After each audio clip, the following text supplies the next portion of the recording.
If you've been enjoying R4E, the Reason for Everything podcast, please be sure to like, follow, and subscribe on all platforms or wherever you get your podcasts.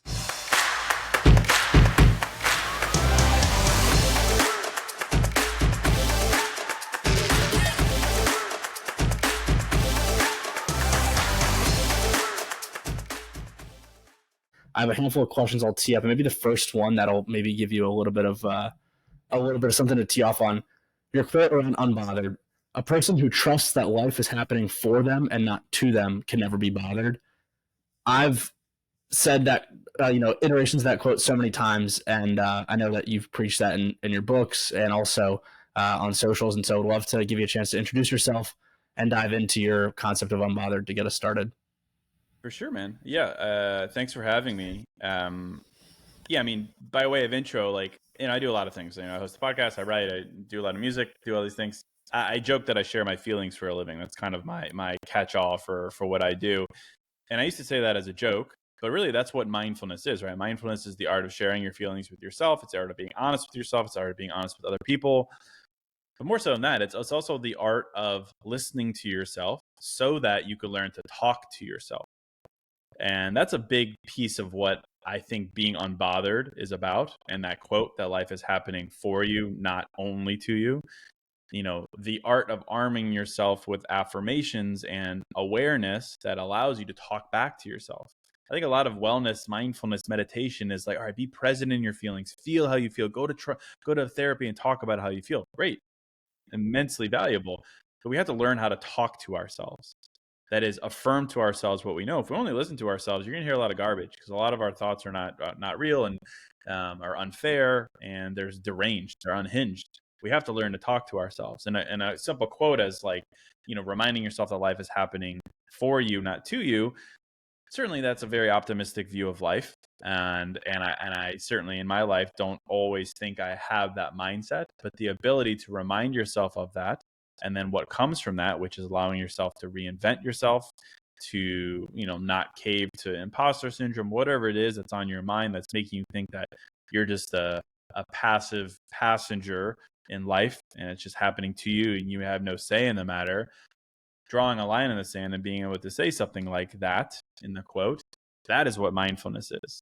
It's talking back to yourself, reminding yourself of these things. So, a quote like that, it, kind of speaks for itself as far as what it means. But I think bigger than that, what it represents is what mindfulness is all about, talking back to yourself.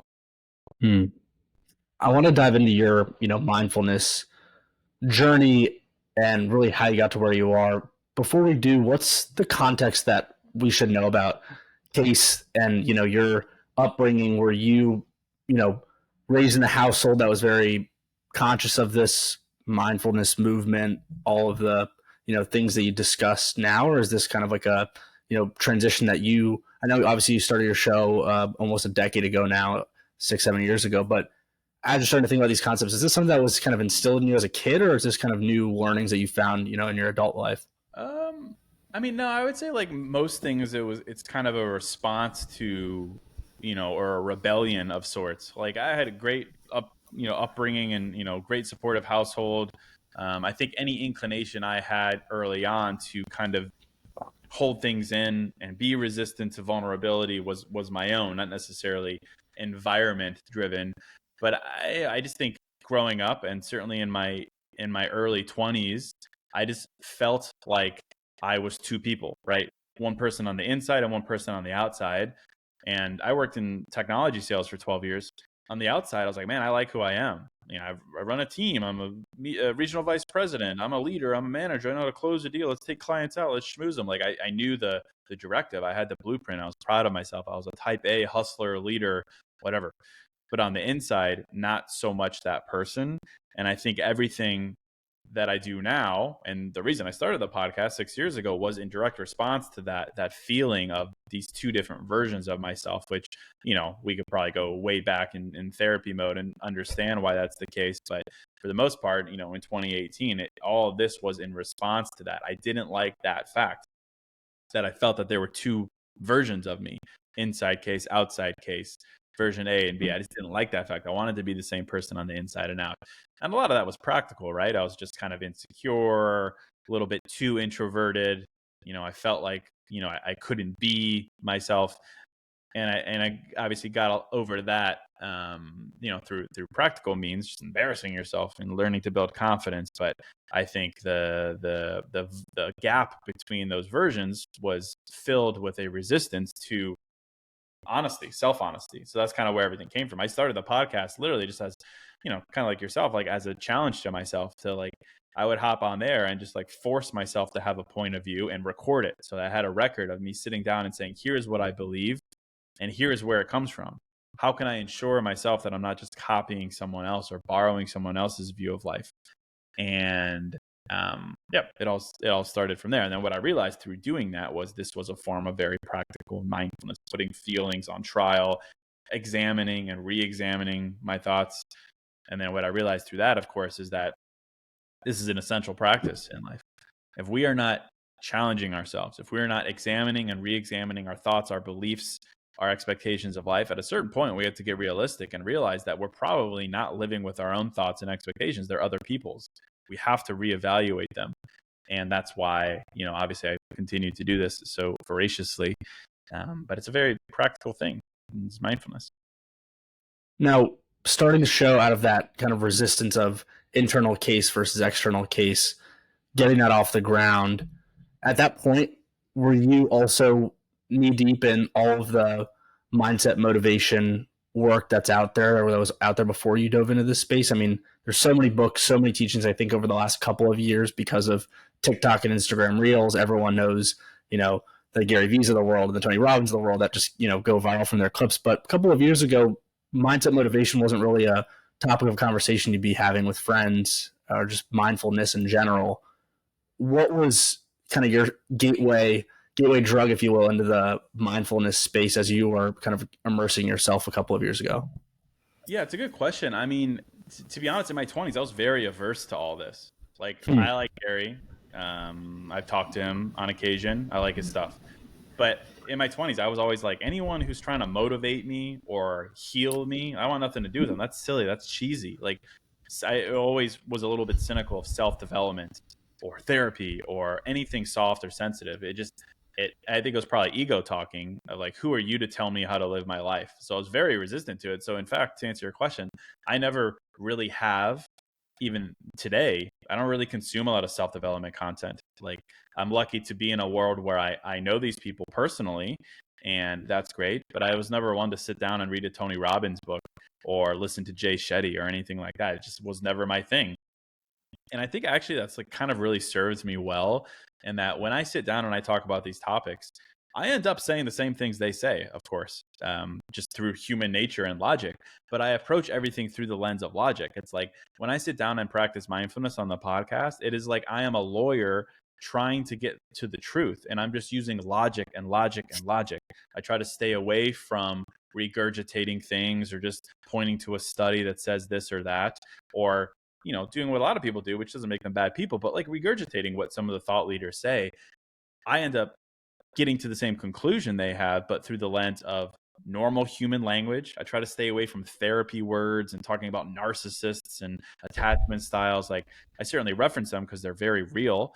But I like to use human, normal, average dude language to get to these things. And I think approaching it from that angle as opposed to approaching it through, today I listened to a Jay Shetty podcast and here's what I learned, I think has really helped me accomplish what I set out to do in the first place, which is force myself to have my own point of view. And I'm a big fan of anyone who steps into the ring and creates wellness content, whether it's their own or they're summarizing other people. I think it's amazing. But I think, coming from where I did, which was a bit cynical, kind of forced me to come up with my own 0 to 1, 0 to 2. And I think that's been really, really helpful. Because at the end of the day, it's always funny because like I'll do these episodes or I'll do these posts and I'll get a message from like the most accredited therapist or psychotherapist in the world. And they're like, Case, I love your content. I share it with all my clients. And they're like, what you talked about in that podcast, you used the word unhinged craziness, madness. We use this term in psychology. You have the same point of view, just using different languages. Like, I think that's really cool because it shows us that we could be normal, average people and come to very accurate compassionate and honest conclusions about life, just using different languages and different lenses. So to me, it's really affirming to see that process come into life. It's interesting you mentioned, digesting these topics, working at it initially with a cynical point of view, and really using a lawyer-like lens to dig into your feelings and perspectives on these topics. If I did my homework correctly, you have some background in law, right? You did an internship with a law firm way back when. You were in China, if I remember correctly. Yeah, that's good research. Yes. So yeah. Did you have any again, to what a lot of what you're doing is, researching, adjudicating, and building out your own thoughts around different topics. Did you ever have a interest in going into law? Because in a lot of ways, you're really kind of, spending a ton of time reading and building content, which a lot of lawyers would do today anyways. Yeah, that's a great question. No one's asked me that. I mean, yeah, for sure. Like my mom was a lawyer in Chicago for a long time. When I graduated from college, I majored in Chinese and Arabic. So not exactly law, but I was going to. I started to take some classes to take the LSAT, and I just did not like it. And to your point, I did intern at this law firm in China, and I was like, this just isn't for me. Mainly because there was just, as I perceived it, not a lot of creative freedom. And I'm a very creative person. Clearly now I literally write quotes on the internet. I literally do arts and crafts all day. So like I noticed that about me. Like I was like, this is interesting to me. I like the analytical. I like the, here's the precedent and here's the conclusion. Like here's the experience A and here's the verdict B. Like I liked that connectiveness, which I obviously use now, but I needed creative control in a sense. So ultimately never moved forward with that and got into tech sales instead. It's interesting, in the spirit of reason for everything, following that chain of, life events, had you taken the LSAT, reluctantly taking the LSAT, ended up going to law school, the cards could have shifted out just so differently for where you are today, but you ended up going into tech sales instead. And you did that for a while and also were building your content and personal brand in the background while you were doing that. What was that journey like? At what point did, again, internal case, external case, at what point did you really start to see the divergence there and you start thinking, hey, I want to do this content creation, authoring, creator life full time? Yeah, maybe like 2 years in. 2 years in, and then COVID hit. And I just had more free time. And it also coincided. Like I think a lot of career transitions in life and like elevations are due to luck. Like not that I'm saying COVID was lucky, but the timing was coincidental in that there was just this demand for wellness products. People were stuck inside, people were lonely, people were anxious, people were unsure. And when I would release a podcast, it would just go nuts because people wanted a connection of some kind. So between the 2 years I put in while working the job and then COVID hit, and all of a sudden people were like, Case, we love your pod, and it was growing. And then I wrote some journals and those started selling, and social media and the whole thing. I was like, oh wow, maybe this isn't just for me. Maybe this is something I could do. Because in the back of my head, I've always wanted to be a writer. I never had an inclination to be a wellness or self-development writer, but I always wanted to write. I was like, oh, this is an interesting career path. And then, you started to take a step back and, the whole ikigai lens, right? Of like what you're good at, what the world needs, what you can get paid for, what people want, all these, that Venn diagram of overlap. And I was like, it's, sorry about that.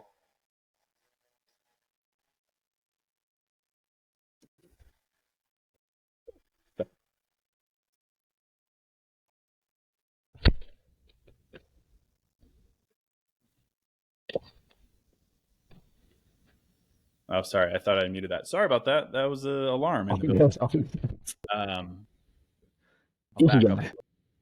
Ikigai. Yeah. So like Ikigai is, right, that overlap of what you're good at, what the world needs, we can get paid for. And at that time, I was like, man, maybe I've hit the sweet spot. This is something that could take a long time in life to figure out.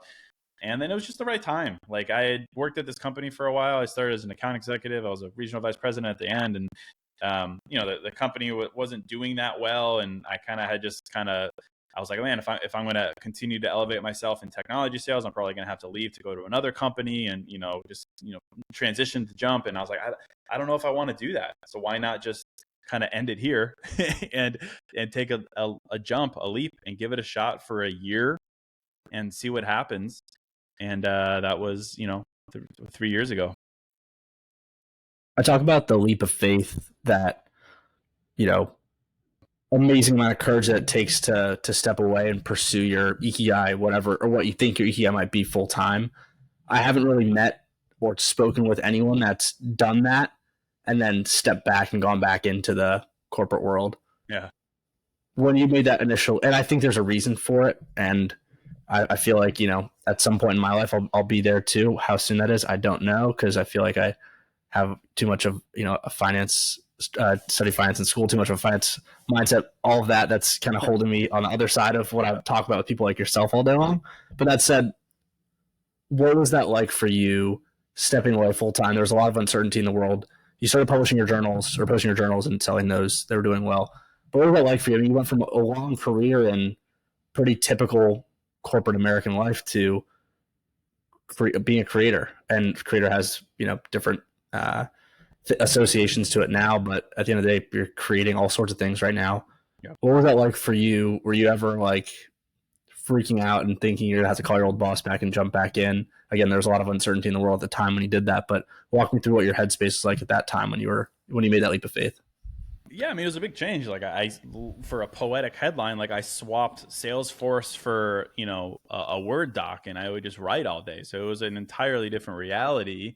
And then, I mean, like probably I think about this a lot, like the worst time to leave your job in pursuit of your passion, if your passion was around e-commerce, was probably like 2021, 2022 in there. Like if you left your job around that point in response to like this great boom in e-commerce and people were buying everything online and there was this huge investment in infrastructure and online, that has since waned. So there's a very difficult time in like 2022, 2023 of people who invested everything in these e-commerce businesses only to see that kind of bubble burst in a sense. The variety of factors, technology, macro, micro, the whole thing.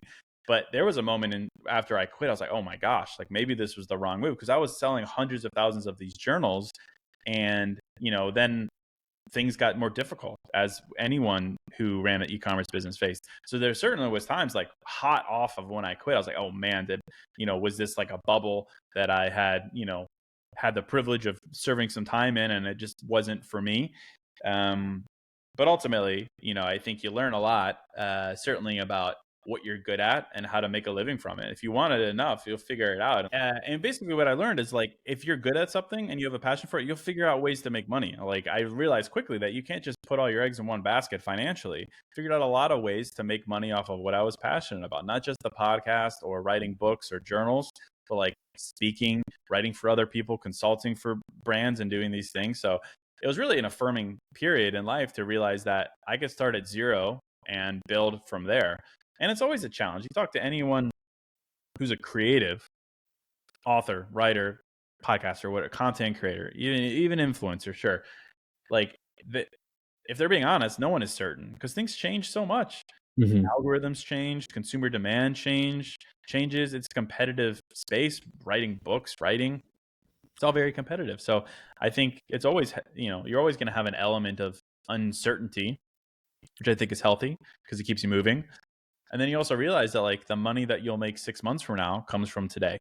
And obviously I learned that in sales, but it's like, you have to be thinking ahead. And I think that's great. It motivates me. I think the period of my life where I did sales was great.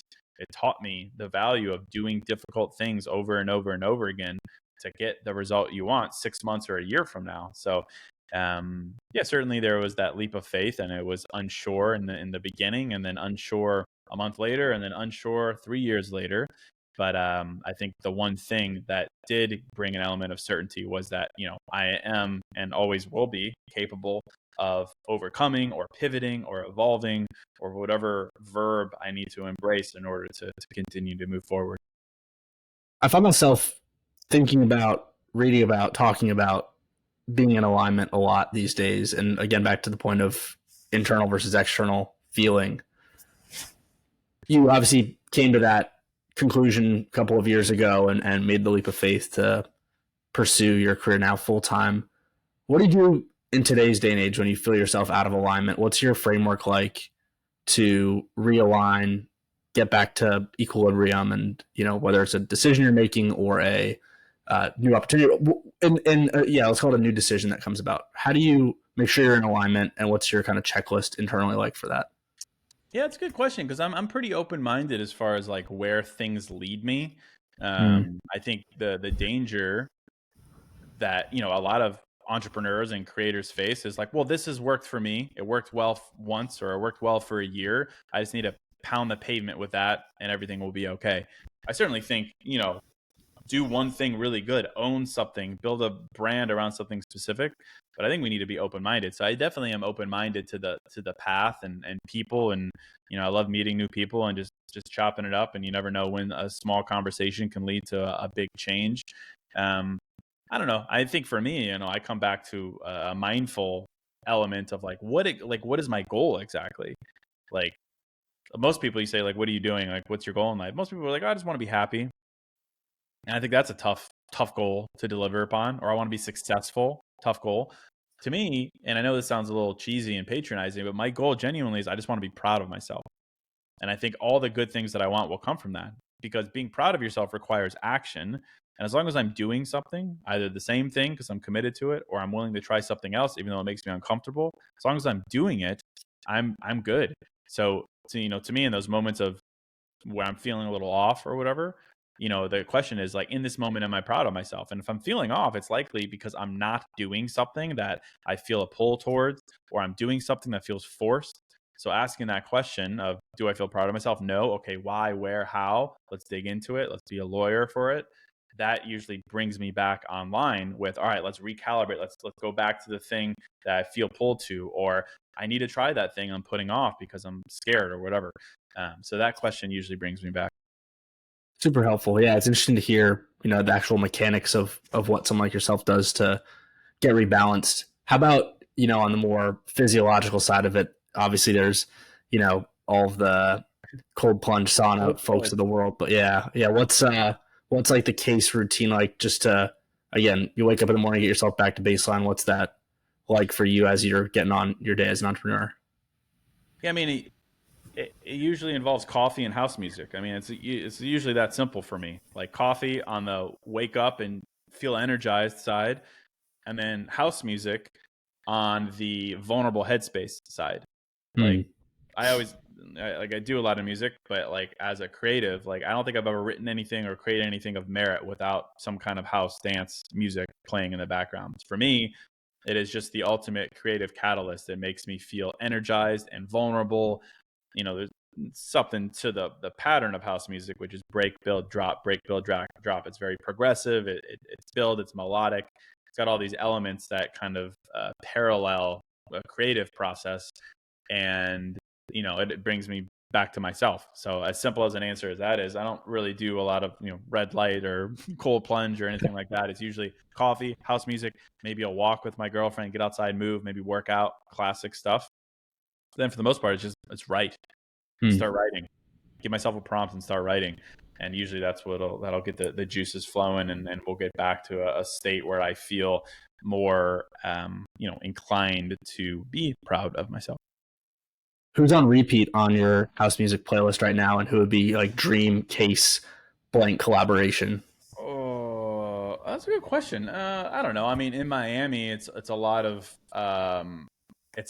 Afro house and minimal tech house, like stuff that's not very mainstream, I suppose. I don't know. Like Kind Music is big. Those guys from Berlin.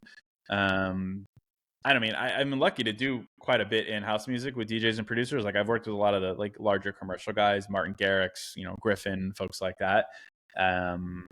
But recently, leaning more towards like melodic techno type stuff, and actually combining it with mindfulness. My girlfriend and I do these speaking engagements where she DJs while I do my mindfulness and affirmations, which is really fun. So I like all genres of dance music, even the ones that like don't feel particularly mindful, like techno or like minimal tech type music. I get you. Last thing on that. So you mentioned your girlfriend. One of the books that you wrote that I know did extremely well is "Single is Your Superpower." What has that journey been like for you?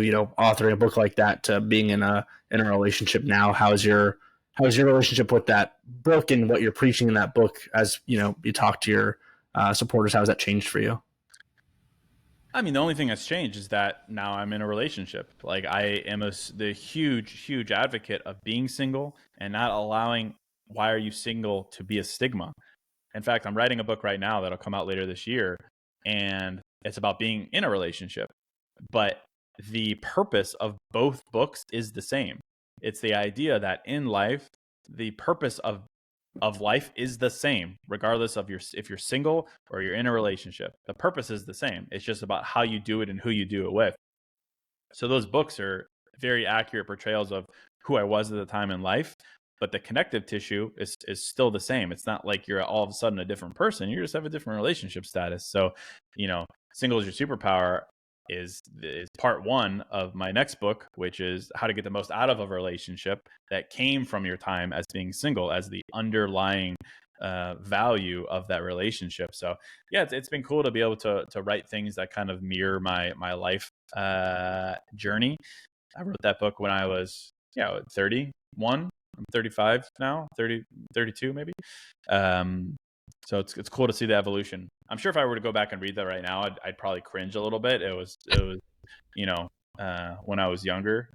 So even though it was only like 3 years ago, but that's the way we live and learn.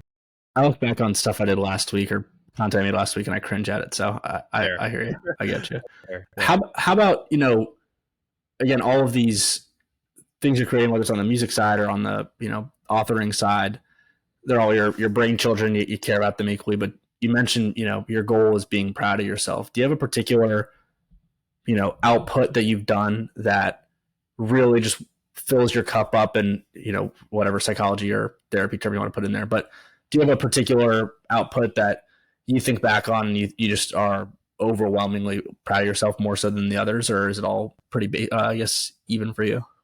It's all pretty even. I mean, I could point at a couple things. I mean, doing 500 episodes of the podcast was big. I mean, that's 500 episodes. Doing it, I did it twice a week for 5 years. Never missed a date, and that was amidst a lot of things in my personal life. Never missed a date. Imagine doing something twice a week at a large level, not like drinking water, but like at something that requires input and output. Like, very proud of that fact.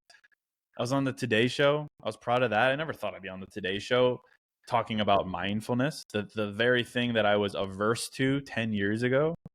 So stuff like that, like, I'd be walking around downtown Chicago and someone would tap me on my shoulder and wouldn't even say anything. And they would just show me their phone. They were listening to my podcast as they were walking down the street, just like weird, surreal stuff like that, made me proud of myself, certainly, but just like cemented this idea of Ikigai and doing it in a way that just felt real and unforced. Like, so many people are like, I'm an influencer or I'm a content creator. I'm like, I never approach this from that perspective. I'm just a guy who shares his feelings because I felt drawn to it. And to see that come to life in like real public notable ways is cool. There's no other word for it. And of course I'm proud of that. I'm proud of, doing things consistently over time. And being rewarded for it, be recognized for it, I think is great. I don't think that's ever, validation is never a bad thing. All those people being like, you got to do it for yourself. Well, yeah, of course, but who doesn't want to be recognized? And I've had some moments that have been very special.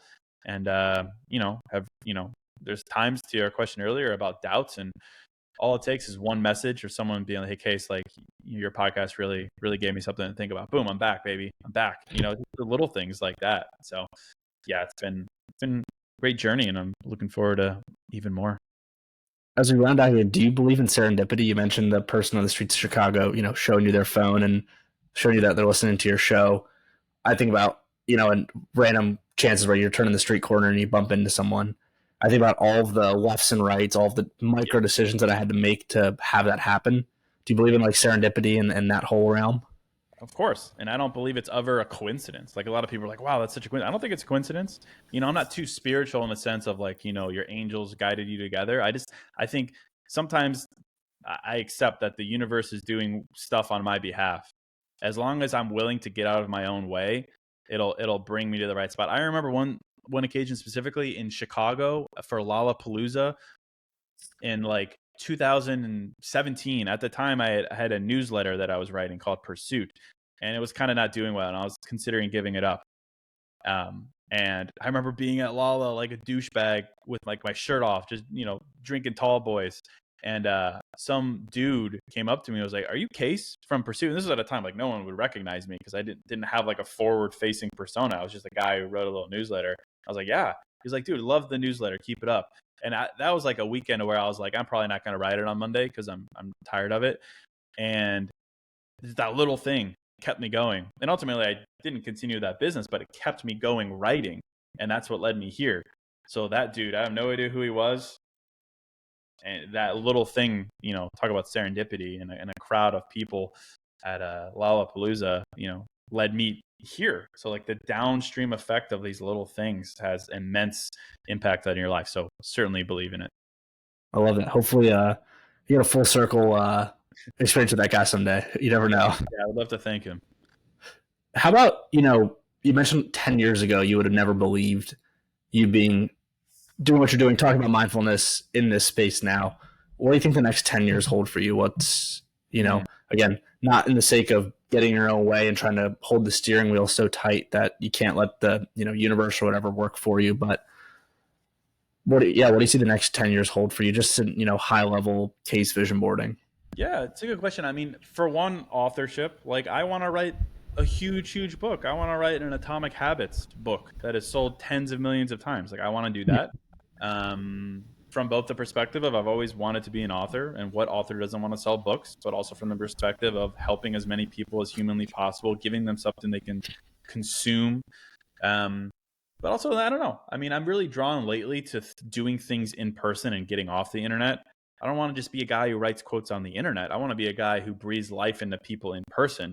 So whether that's around music or some kind of community building, but something in person where we can see each other and touch each other and do that at scale is really where I'm feeling drawn towards in the distant future.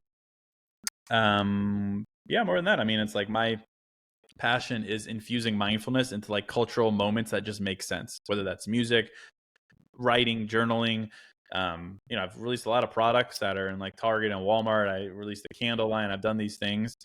So I'm interested in what the next cultural moment is, or cultural interaction, or cultural habits where we could take mindfulness and infuse it. I've done some stuff interestingly around the gym and body and mind. So like, what is the next thing? I don't know, but that's what I'm interested in. So we'll see where it leads me. If you could get under the hood, talk to, someone else in whether it's the mindset space or someone like LeBron James, who has talked a ton about his, mindfulness and mindset journey, or, someone in this realm that you haven't connected with before, who would be like your dream, podcast guest, person you can sit across the microphone from, across the table from, and pick their brain on how they've, built up their powerful mind? Oh, it'd be Jerry Seinfeld for sure. Really? For one, his sense of humor is mine to a T. But I've done more episodes than Jerry Seinfeld than anyone. For one, there's a lot of great insight that he offers as far as like a creative and like creative output, and like there is no area in life that you have to commit to the grind of doing it than being a comedian, for one. So there's a lot about discipline there too. But even Seinfeld itself has like so many great mindful moments that I've referenced on the podcast over the years. That I would just love to sit down and chop it up with him. Not only would it be a fun conversation with a cool dude, but he's surprisingly mindful. And I think mindfulness as an industry needs that. Like, I think the reason that I wasn't so mindful and I was averse to it in my 20s was mindfulness is so serious. Like, everyone's so quiet and stern, and we're talking about trauma. And of course, that's appropriate for some people. They absolutely need that, and it can be empowering in that format. I like mindfulness to be upbeat and lighthearted, and most importantly, have an inspire action, not just thinking, to my opening comments, not just listening, but doing and verbing and talking. And so, yeah, talking to a comedian as my dream mindful guest would definitely check that box. So awesome, man. Well, Case, I'm so appreciative of your time. I hope we get a chance to link up here soon in person. For those in my audience who weren't familiar with you before this, where's the best place for them to follow you, get in touch with you, and stay up to date with your latest and greatest?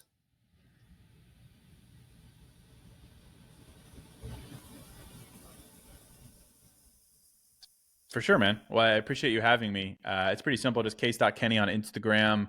Everything is linked there, but the podcast is called New Mindset Who Dis. You can listen to that anywhere you listen to podcasts. And if you just Google my name or search it on Amazon, you can find my books. But I wrote a book called That's Bold of You this past year. That is kind of a reflection of everything we talked about here. But yeah, thanks for having me. Awesome. Thank you so much, Case. I appreciate you, man.